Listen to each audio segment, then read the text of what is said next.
Guys, in this video, we are back with Aliens 2, the sequel, part 2. Let's get going.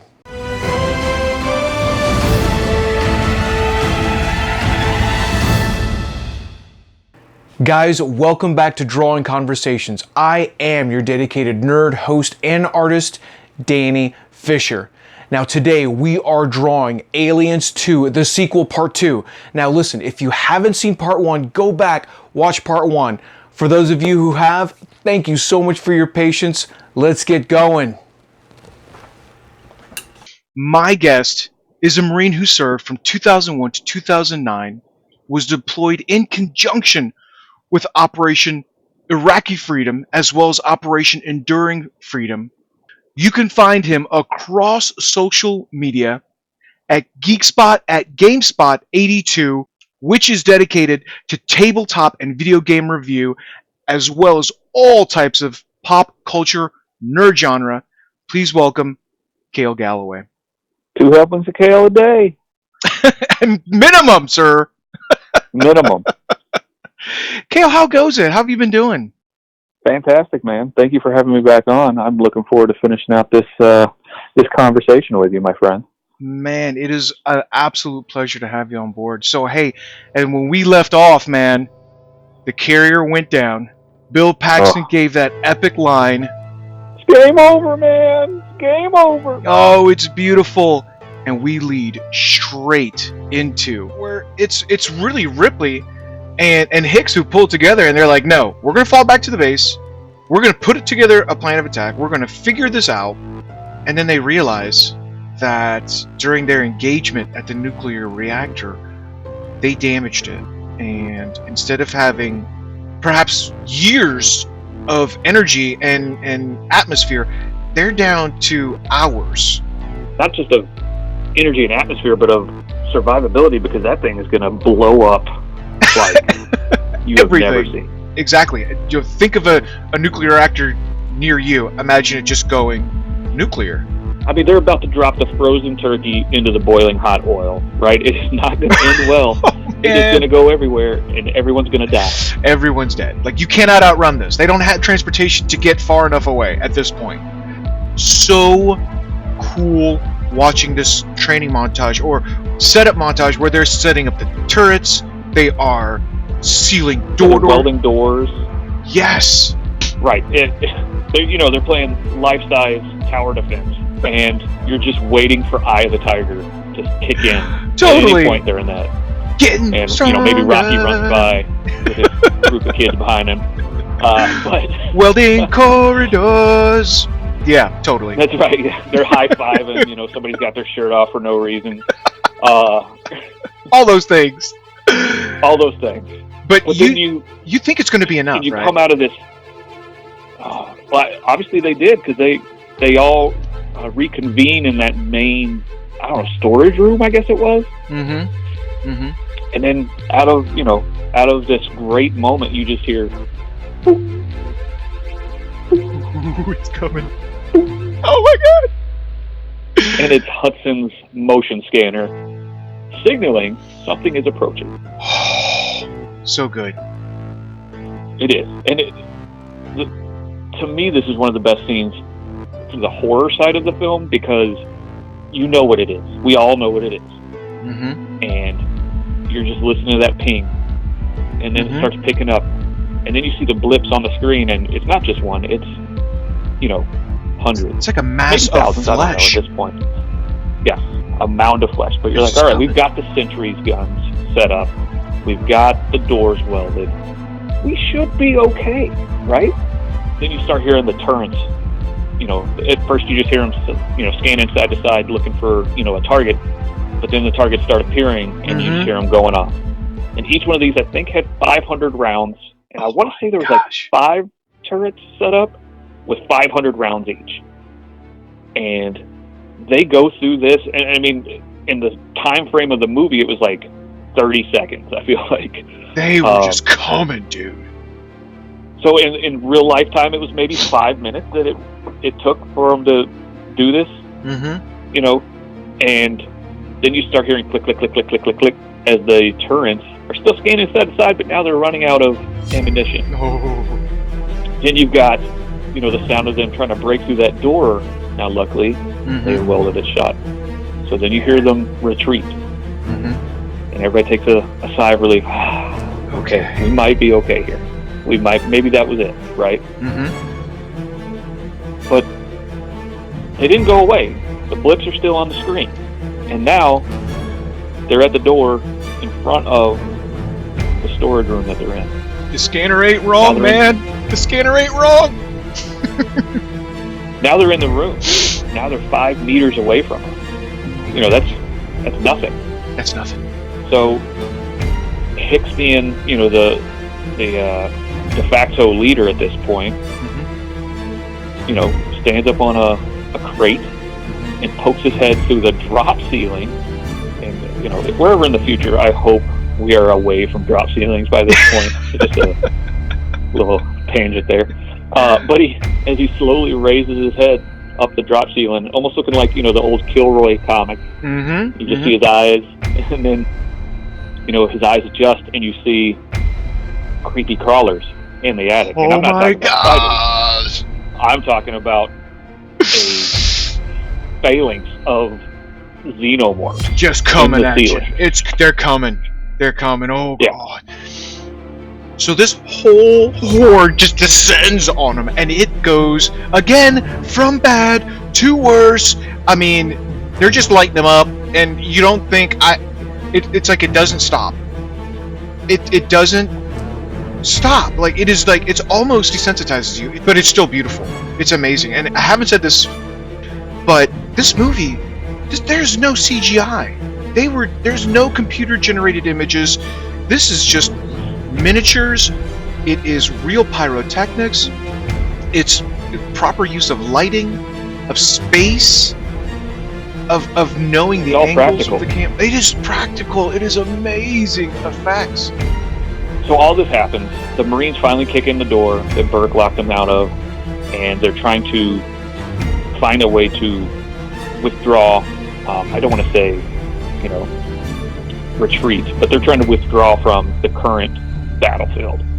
And during this withdrawal, Newt, who was the true only surviving member of the colony because she was young and able to hide in areas that a grown-up otherwise wouldn't, and also smart enough to stay quiet and do these things.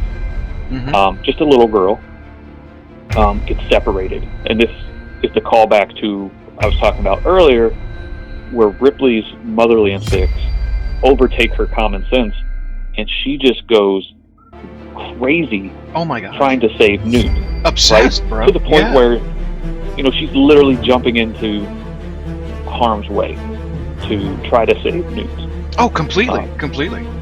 Yeah, they get. It doesn't really work out so great in this part because Newt gets taken for the same purpose as everybody else, to become baby food, so to speak. Yep. Now the directive isn't get off this planet. Now the directive is we have to go save her. Then, and only then, am I going to try to get off this planet. At least for Ripley. Oh, and that's the other thing too. It's at this point Ripley is the only able-bodied of the team. All the Marines are either captured, injured, or dead.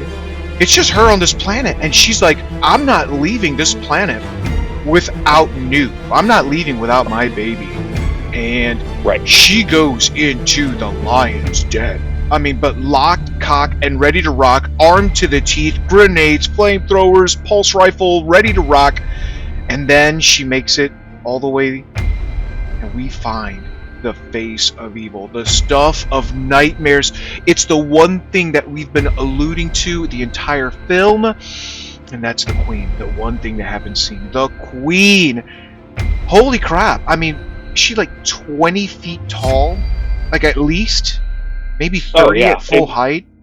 And how disgusting is her egg sack that is just kind of trailing behind her, right? Like, she was literally a walking baby factory. Yes. And it was just, as a young man, I was completely disgusted by the thought of this creature just pumping out these, birth pods. These face huggers, just... The face huggers, right? Dropping them, just boom, boom, boom, boom. It was so gross. But again, if you look at the amazing artwork of H.R. Geiger, and then you see that entire scene, that's right out of his imagination, that's out of his head. Is it creepy and disgusting? Yes. Is it amazing and fantastic art? Undeniable. It is just beautiful. Well, I cannot argue those facts. But at least for me, and I should also preface, I am not an artist by any means. I was a jarhead, and we like to see stuff explode. So for me, it was when Ripley just starts pumping this queen full of those grenades from that grenade launcher on the bottom of her rifle, and you just see it boom, boom, boom, kill it, and the viscera, and the xenomorphs start to come in, but the queen kind of backs them off because they're in a standoff at the moment, right? And Ripley's like, look, I'm not leaving until I get my baby. I will stop blowing up your baby, but give me mine back. It's almost like an unspoken agreement that they make, right? And the queen lets Ripley take Newt, and then I don't know, out of spite, out of malice, I don't know, what, Ripley turns around and just flamethrowers. Light it up. And I honestly believe if Ripley would have walked out, if that one face-hugger pod hadn't opened right next to her leg. And then the look on her face is just like, no, we're doing this. Kill it with fire! Yeah. Kill it! Burn it with fire! Oh gosh, it's so good. But you know what? Somehow, it's such an amazing scene, and it's beautiful. Bishop comes through. Ripley and Newt make it onto the carrier. They get off planet. You see just the amazing explosion behind them as the facility goes nuclear, exploding with the size of Manhattan. Just an amazing mushroom cloud. They make it to the slot. You're like, oh, finally, all this is over. Right? We can take a sigh of relief. Right? Let's go. Good job, everybody. Smoke them if you got them. Yep.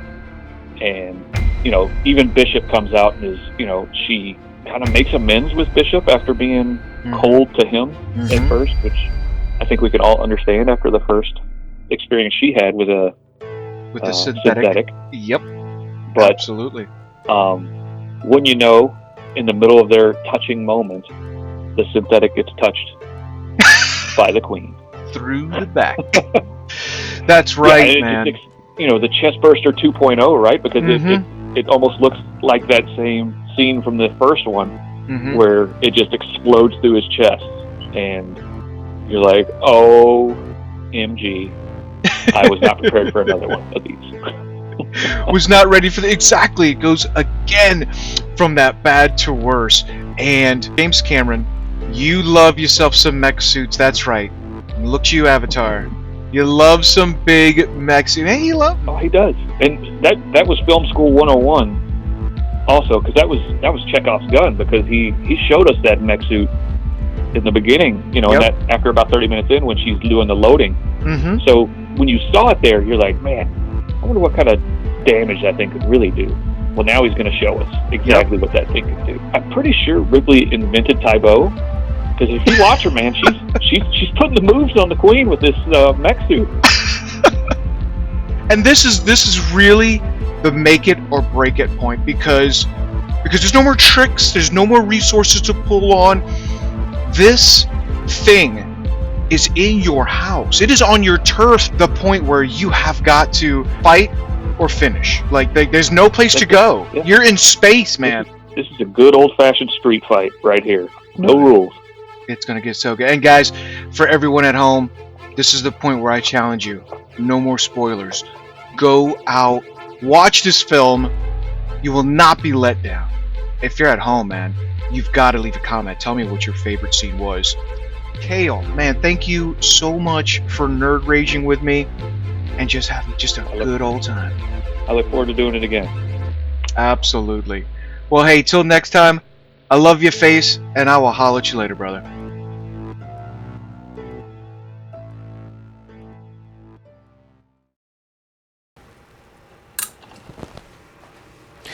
So guys, there you have it. Aliens 2, the sequel, one of my favorite movies growing up. Now, if you haven't already, please subscribe, turn on your notifications, leave a comment below. Let me know what characters you want to see drawn next. And I hope to catch you again real soon.